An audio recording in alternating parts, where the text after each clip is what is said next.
The Grand Canyon is a place where time feels suspended, where stone tells stories older than humanity itself. Its cliffs, carved by the relentless hand of the Colorado River, rise like sentinels, their edges glowing in the dawn, their depths cloaked in shadow. It's a wonder that draws millions, their cameras clicking, their voices echoing off walls that have stood for millennia. But beneath its beauty lies a quiet menace, a hunger that doesn't announce itself. The canyon doesn't just inspire awe, it claims lives.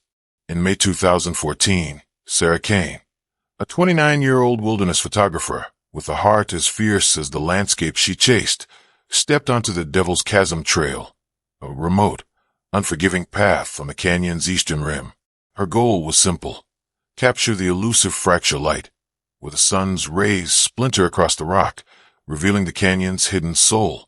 She carried her Nikon, her green journal, and a plan so meticulous it bordered on obsession. She was supposed to camp 2 nights by the river, hike out, and call her brother. But Sarah never made that call. Her tent was found, her gear untouched, her camera empty of its memory card. The canyon took her, leaving nothing but questions. For 10 years, her name faded, a whisper lost in the wind. Then Ethan Cole, a survivalist filmmaker with a knack for chasing the unexplainable, followed her trail. What he found wasn't just a clue. It was a warning, carved in stone, whispered in darkness, pointing to a truth the canyon has guarded for decades. This isn't just a disappearance. It's a pattern, a secret buried in a place that doesn't forgive. Tonight, on the Crime O'Clock, we unravel the chilling mystery of Sarah Kane and the shadows of Devil's Chasm. Stay with us, because the deeper you go, the harder it is to come back. Pre-content engagement call to action. Before we dive in, hit that subscribe button and ring the bell so you don't miss a single twist in this haunting tale. Have you ever felt a place watching you, like it knew something you didn't? Drop a comment below and tell us what draws you to mysteries like this. Sarah Kane's final journey. Sarah Kane was never one for half measures. At 29, she was a force of nature, a wilderness photographer who saw the world through a lens of raw, unfiltered truth. Her photos weren't the polished postcards you'd find in gift shops. They were stark, jagged, capturing moments most people overlooked. The way a storm cloud clung to a canyon rim, the way a single blade of grass bent under desert dew. Friends called her relentless, a woman who'd hike through a sandstorm to get the shot she saw in her mind. Her brother, Michael Kane, said she was born restless, always chasing something just beyond the horizon, as if she knew time was shorter than it seemed. Growing up in Taos, New Mexico, Sarah was the kid who'd climb pinyon trees to watch the sunrise, sketching the colors in a tattered green journal she carried everywhere. That journal became her compass, filled with notes on light angles, wind patterns, the smell of sage after rain. It wasn't just a record. It was her way of making sense of a world that felt too big, too fleeting. By 2014, Sarah had built a quiet reputation in photography circles. Her work hung in small galleries in Santa Fe. Her name whispered among backpackers who'd seen her on trails alone, her Nikon slung across her chest like a talisman. She didn't post online, didn't chase followers, didn't care for acclaim. She chased light, fracture light. She called it those fleeting moments when the sun split the earth's edges, revealing something alive in the stone. The Grand Canyon was her obsession that spring. She'd been planning the trip since January, her kitchen table buried under topographic maps, ranger reports, and dog-eared books on desert ecology. Devil's Chasm Trail was her target, a brutal, 12-mile descent from the South Rim to the Colorado River, known for its loose shale, exposed switchbacks, and a solitude so deep it could feel like drowning. Most hikers avoided it, sticking to the crowded trails of Bright Angel or South Kaibab. But Sarah thrived in the quiet places, the ones that demanded everything. "The canyon doesn't care who you are," she wrote to Michael. "That's why I trust it." Her preparation was surgical. She trained for months, running mesas at dawn, carrying a 40-pound pack to build endurance. She studied weather patterns, learned to filter water from silty riverbeds, practiced first aid in case of snake bites or falls. Her 65-liter Osprey pack was a masterpiece of efficiency. for liters of water, a stereo-pen purifier, a satellite beacon with fresh batteries, a bivy sack for emergencies, a lightweight stove, and her Nikon D7000 with two 32GB SD cards. Her green journal held her itinerary, sketched maps, and notes on sunrise times. 4:52 a.m. at the rim, 5:17 at the river. She emailed Michael on May 20th, 2014. Her tone clipped but warm. Heading out Friday, Devil's Chasm Trail, she wrote. Camping at Lower Chasm, maybe pushing west along Beamer for shots at Palisades. 2 nights, out Sunday afternoon. Call you by 8 p.m. If I'm late, send the cavalry. Attached was a PDF with GPS coordinates, water cache locations, and an alternate route in case she felt adventurous.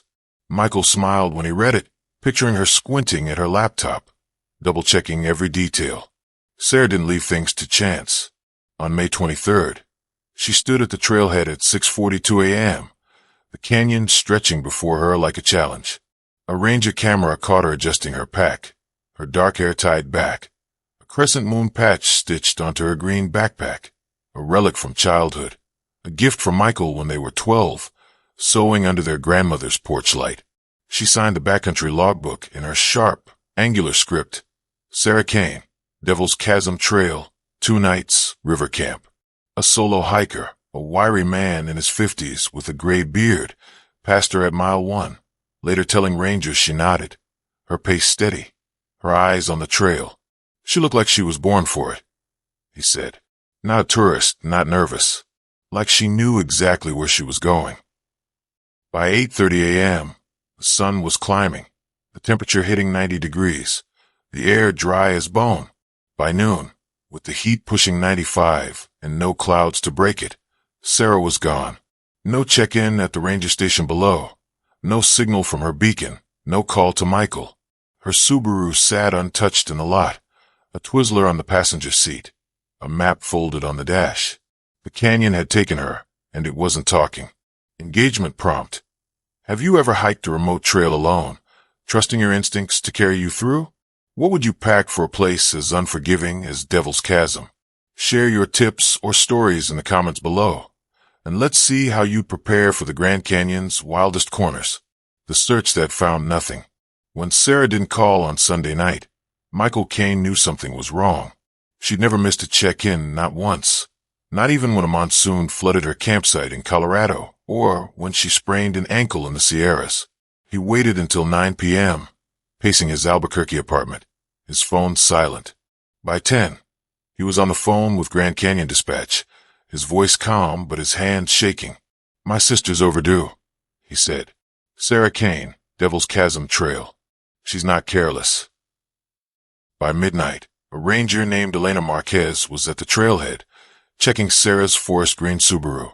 The windows were cracked, a water bottle half empty in the console, a single red Twizzler untouched, like she'd meant to eat it later. The dashboard held a map, creased from use, with Devil's Chasm circled in blue ink. It was too ordinary, too still, like a moment frozen before it broke. The search began at first light on May 26, 2014.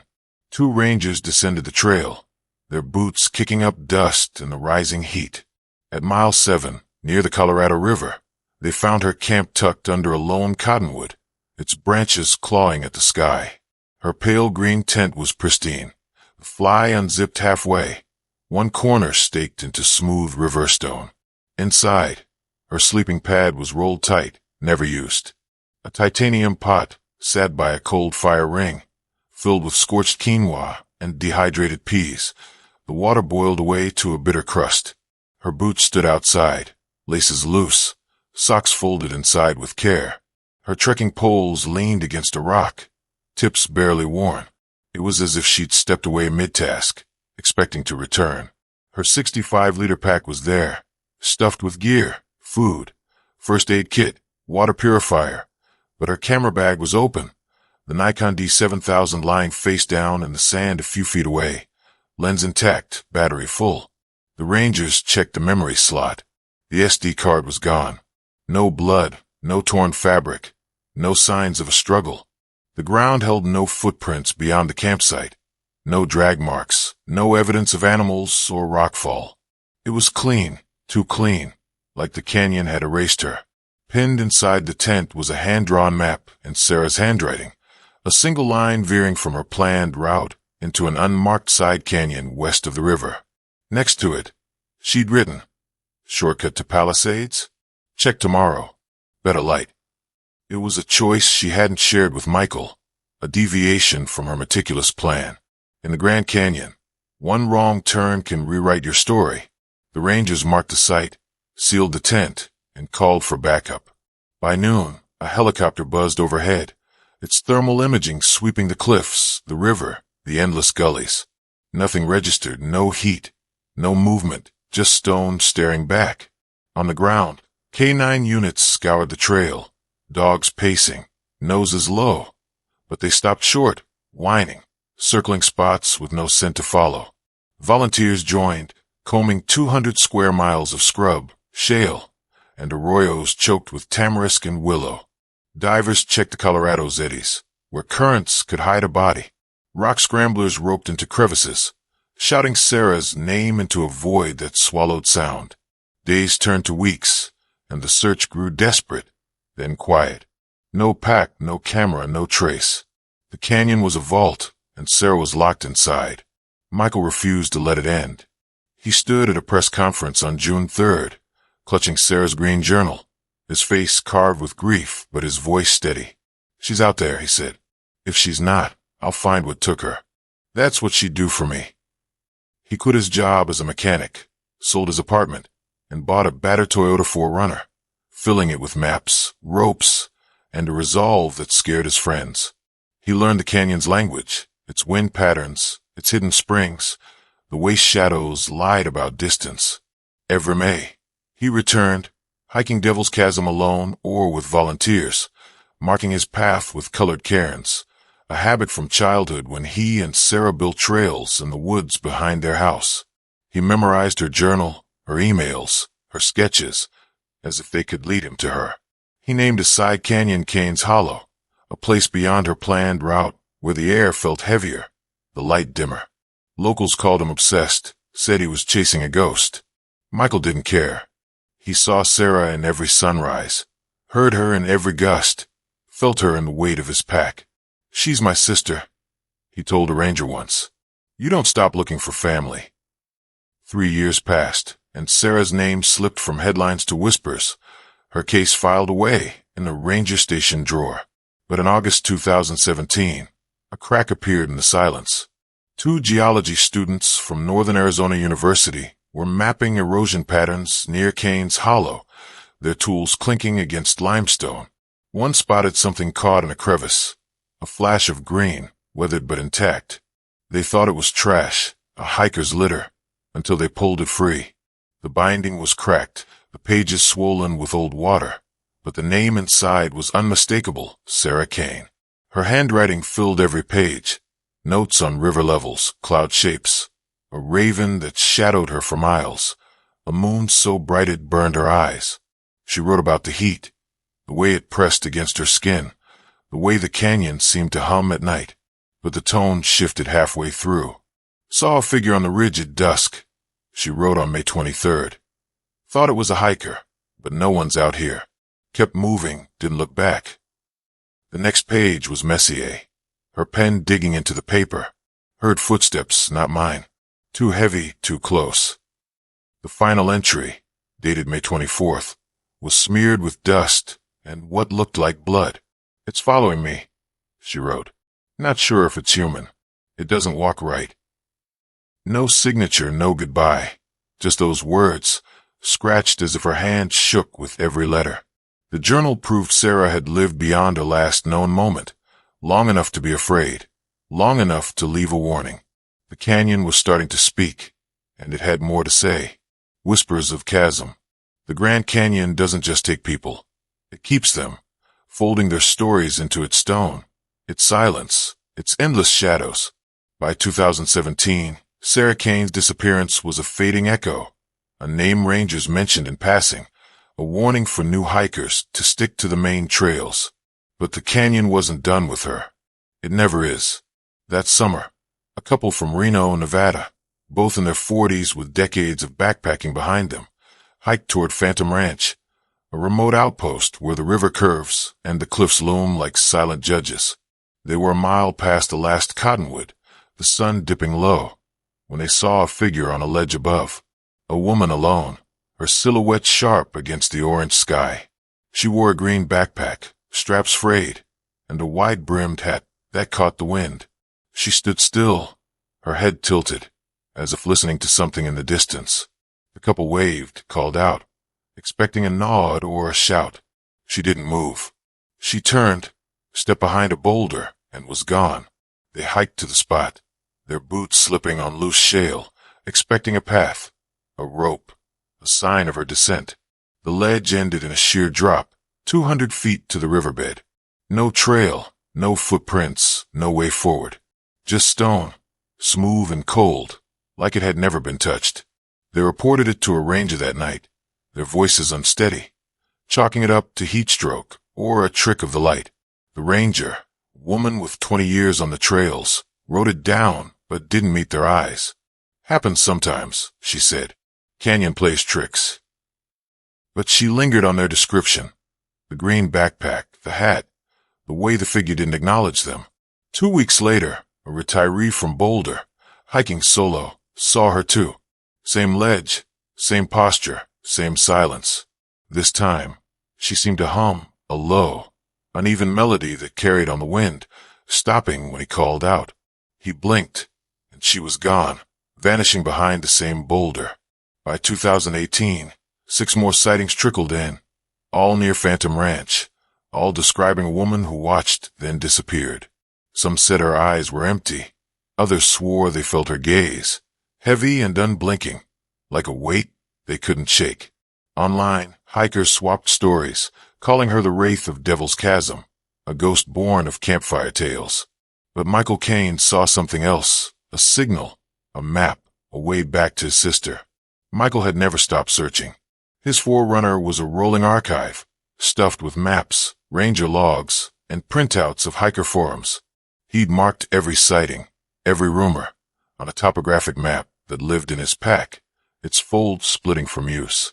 The Phantom Ranch reports clustered in a tight radius, a side canyon beyond Sarah's planned route, a place he'd named Kane's Hollow. It wasn't on public maps, barely a footnote in ranger logs, but it pulled at him. He tracked down one witness, a high school teacher from Albuquerque who'd taken a blurry photo during his hike. The image was grainy, the woman distant, but Michael zoomed in until his eyes burned. The backpack had a crescent moon patch, silver thread glinting in the dusk. It was Sarah's, the one they'd stitched together as kids, laughing over pricked fingers and tangled thread. No one else could have it. Michael printed the photo, taped it inside her journal, and wrote one word, her. He didn't believe in ghosts, but he believed in Sarah. If she was out there, in any form, she was trying to reach him. He dug deeper, scouring old reports, cross-referencing names and dates. He found 2 cases that mirrored Sarah's. In 2009, Emily Voss, a 26-year-old botanist, vanished while studying desert moss near Kane's Hollow. Her tent was found intact, her journal open to pages of sketches, spirals, bars, shapes she'd never drawn before, as if her hand had moved on its own. In 2012, Laura Reed, a 31-year-old photographer, disappeared on the Hermit Trail Loop, just west of the hollow.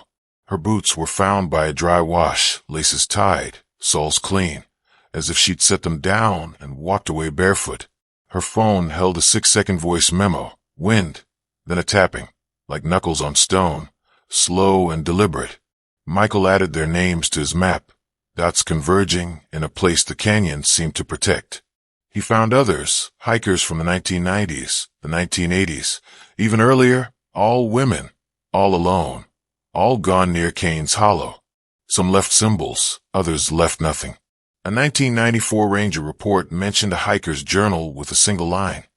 It watches from the ridge. Michael didn't sleep after that. He saw Sarah's final entry in his dreams. It's following me. The canyon wasn't just a backdrop. It was a player, and it had been playing for a long time. Online forums buzzed with theories. Some called the wraith the hallucination, a mirage born of dehydration and heat. Others whispered about a spirit, a guardian, or something darker, a thing that wore human shapes but wasn't human. Michael didn't care what they called it.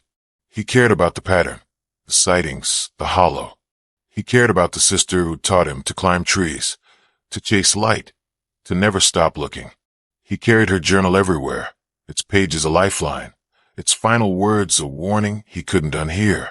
The canyon was speaking, and someone else was about to listen. A man who'd walk into the same shadows and find something the stone didn't want to share. Engagement prompt. Have you ever seen something in the wild that didn't make sense? A shadow, a sound, a figure that vanished? What do you think the wraith of Devil's Chasm could be? Drop your story or theory in the comments, and let's unravel this mystery together. Ethan Cole's obsession. Ethan Cole wasn't a thrill seeker or a ghost hunter. He was a survivor, a former Army medic who'd seen enough chaos to know truth hid in the details others ignored. At 32, he ran a YouTube channel called Dust and Shadows, a quiet corner of the internet where he chased forgotten stories, abandoned mines in Nevada, lost trails in the Rockies, places where the air carried a weight you couldn't explain. His videos were raw, narrated in a voice that felt like gravel. No music, no flair, just facts and questions. He first heard about Sarah Kane in a Utah canyon, sitting by a fire as a hiker tossed out her name like a warning. Photographer went missing in the Grand Canyon. The man said, his eyes on the flames. They say she's still out there, walking the trails at dusk. Ethan didn't believe in ghosts, but he believed in patterns. By dawn, he was scrolling through Ranger logs on his phone, piecing together Sarah's story. Something about it stuck, a hook in his gut, pulling him toward Devil's Chasm. In May 2024, Ethan set out to retrace Sarah's route, matching her steps down to the hour. He carried a 40-pound pack, a body cam, a drone, and a satellite tracker that pinged his location to a friend every 6 hours. He wasn't reckless, but he was driven, the kind of man who'd walk through fire to understand why it burned.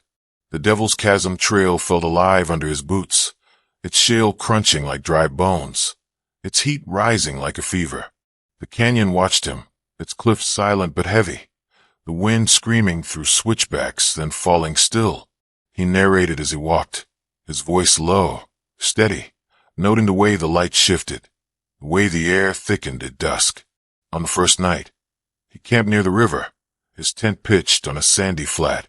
A rattlesnake coiled on a nearby ledge, its rattle silent, its eyes locked on him until he turned away. A crow landed by his fire, staring through the flames, unmoving until the stars appeared. His gear shifted in the night, not far, just a few inches, like someone had nudged it while he slept.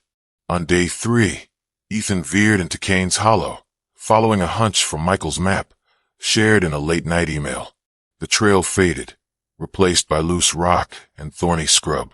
At mile 12, he found something that stopped him cold, a stack of 5 stones, balanced on a sandstone ledge, too perfect for nature. He marked the GPS, called it a cairn, but then he saw another, a spiral scratched into the dirt, a triangle inside a circle, an arrow pointing up a cliff with no path. They weren't markers, they were messages, deliberate and old. He followed them, his boots sinking into soft earth, until he reached a ring of stones, waist-high, with a hollow center. In the middle sat a pine cone, green and fresh, its scales glistening like it had fallen that morning. No pine trees grew for miles. Ethan knelt, his fingers brushing the stones. One bore a carving, a figure, head bowed, arms limp, no face, just a smooth oval where eyes should be. He whispered into his recorder, "This isn't random. Someone's been here, or something." That night, he camped in the hollow, his fire small, his eyes scanning the dark. His drone had glitched earlier, spinning wildly before crashing into a juniper. He blamed static, but the canyon felt wrong, like it was holding its breath. At 3:17 a.m., he woke, heart pounding, no reason why. The silence was absolute, the kind that presses against your eardrums. Then he heard it, a murmur, not words, but a rhythm, low and uneven, like someone whispering in their sleep. He grabbed his recorder, held it toward the riverbank. The sound faded, then returned, threading through the night. "Hello," he said, his voice barely audible. No answer. In the morning, he played the audio. At 3 hours, 18 minutes, and 22 seconds, a spike. 2 voices, one sharp, one wet, overlapping like a conversation he couldn't parse. Behind them, a faint hum, like the canyon itself was singing. He didn't remember hearing it live. On day 5, Ethan pushed east, up a ridge that dead-ended in a wall of manzanita. The sun caught a strip of blue nylon, half buried in the thorns. He dropped his pack, worked carefully, freeing it branch by branch. It was a backpack, old and sun-bleached, its straps torn, its frame bent. He turned it over, and the tag inside stopped his breath. S. Kane. Inside a waterproof pouch, he found her New Mexico driver's license, her face faded but clear, her birth date etched in his memory. A black film canister, no label, heavy in his hand. A leather notebook, its first page ripped out, the rest blank. No camera, no food, no journal. He wrapped the find in his jacket, marked the site with a stone, and hiked out, the canyon's silence heavier with every step. As he left, he heard a soft thump, like a footstep in sand. He turned, saw nothing. A new cairn stood on a rock, 6 stones now, not 5, stacked with precision. The canyon was watching, and it wasn't done with him yet. The Cave of Secrets. Ethan Cole had faced death before. Sandstorms in Iraq, avalanches in the Rockies. But Kane's Hollow was different. It wasn't just dangerous, it was deliberate, like the canyon itself had a will. On his 6th day, he returned to the hollow, chasing a shadow he'd seen in his drone footage. A gap in the ridge, uncharted, barely a suggestion. The air grew heavy, the rocks sharper, the light dimmer, as if the canyon was closing in. He found the entrance low and jagged, hidden under a tangle of thorn brush and slumped earth, a scar in the stone that felt like a secret. He crawled inside, the air cold and sharp, smelling of damp rock and something metallic, like blood left to dry. The passage widened into a chamber, its walls coated in pale dust, its floor littered with relics, rusted carabiners, a torn pack strap, a child's climbing glove, its fingers curled like it was still reaching. The space felt alive, its silence thick, its shadows shifting without reason. Ethan's flashlight caught scratches on the walls, symbols, not random, but layered, deliberate, spirals with bars through them, arrows pointing nowhere, lines repeating like a pulse. One stood out, carved deeper than the rest, a figure with no face, its head a smooth void. He traced it, his fingers trembling, and found more, hundreds of marks, some faded, some fresh, stretching across decades. In the corner, under a pile of loose shale, he saw a glint of metal, a box, dented and heavy, its clasp rusted shut. Scratched into the lid were 2 letters, SK, and a word guard. His pulse quickened. This was Sarah's, or meant for her, or meant to hide her. He didn't open it there. The chamber felt like it was listening, its walls pressing closer with every breath. He taped the box shut, packed it carefully, and crawled out, the canyon silence following him like a shadow. In a Flagstaff motel, room 14, Ethan pried open the box under flickering fluorescent light. Inside, wrapped in wax cloth, were 3 items. A stack of photographs, some Sarah's, crisp shots of cliffs, light fracturing over stone. But others were crude, unfocused, not her style. Blurry images of dirt, a tree trunk, a boot print half filled with sand. One was torn, showing a figure walking away, the rip splitting its head.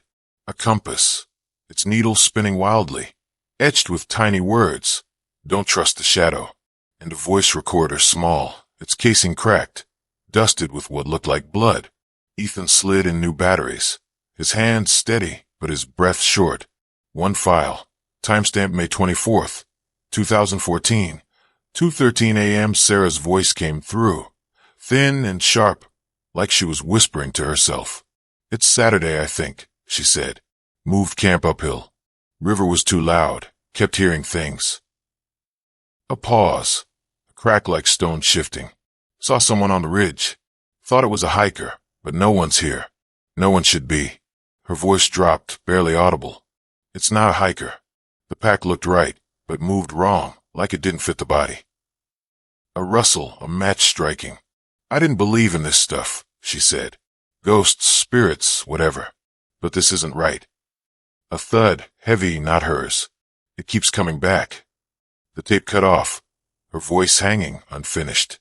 Ethan played it again, hearing the fear she tried to bury, the logic she clung to. But it was the word it that chilled him. Not who, not what. It. Michael Kane arrived the next day, his eyes hollow, clutching Sarah's light-ascent photo, a black and white print of sunlight piercing a Zion cliff. He didn't speak when Ethan showed him the recorder, just held it, his fingers tracing the cracks. They drove to a cabin near the south rim, the air thick with pine and grief. Michael insisted on seeing the cave, his voice quiet but unyielding. Ethan led, their steps heavy, the canyon watching. At the entrance, Michael paused, whispering Sarah's name like a prayer. Inside, the chamber was unchanged, the symbols sharper, the air colder. Michael knelt by the far wall, his breath fogging. I brought you something, he said, placing the photo in a dry crevice above the box, a tribute to the sister he'd never stopped chasing. Then he saw them, carvings, rows of initials, dates, symbols, some so old they crumbled under his touch. Hundreds, maybe thousands, layered over time, a ledger of the lost. He found hers, SK51014, carved with care, her initials a wound in the stone. Nearby, for more from the same day, BLSHNSJ. 5 names, 1 date, no record in any ranger log. Michael's voice broke. These aren't just carvings, he said. They're graves. Engagement prompt. What do you think was hiding in that cave? A person stalking the trails, a creature born of the canyon, or something we can't even name? Share your theories in the comments and tell us what you'd do if you stumbled into Kane's Hollow. The pattern and the price. Sarah Kane's story wasn't hers alone. The cave proved it, its walls a testament to something older, deeper, than one woman's disappearance. Ethan Cole couldn't let it go. The recorder, the photos, the carvings, they were pieces of a puzzle that stretched across decades, maybe centuries. He reached out to Maya Patel, a journalist who'd spent years chasing missing persons cases in national parks. She'd written about vanishings in Yosemite, Denali, places where people slipped away, and the reports didn't add up. Maya arrived at the cabin with a duffel of files, her eyes sharp, her voice all business. They spread documents across a rickety table, coffee cups forgotten, as the canyon loomed outside. Maya pulled redacted ranger logs, incident reports marked confidential, and a 2002 dispatch noting 3 women vanishing near Kane's Hollow, their cases filed in different counties, their coordinates converging in a place no one was supposed to look. A 1991 memo, buried in maintenance records, requested a zone exclusion for an unnamed drainage corridor, citing unexplained environmental anomalies and distress reports.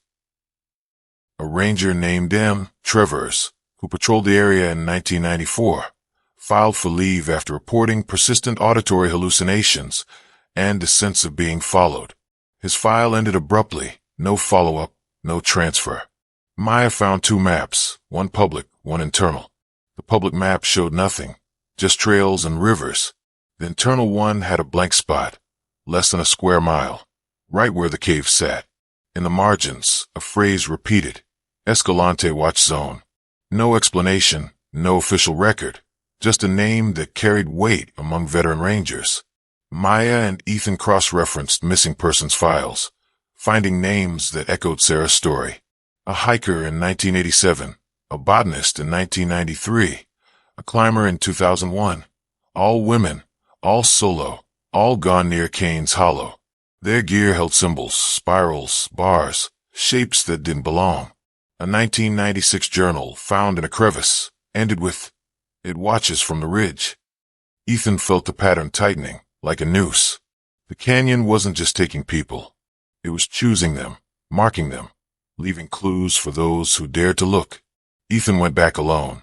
He didn't tell Maya, didn't tell Michael. He packed light.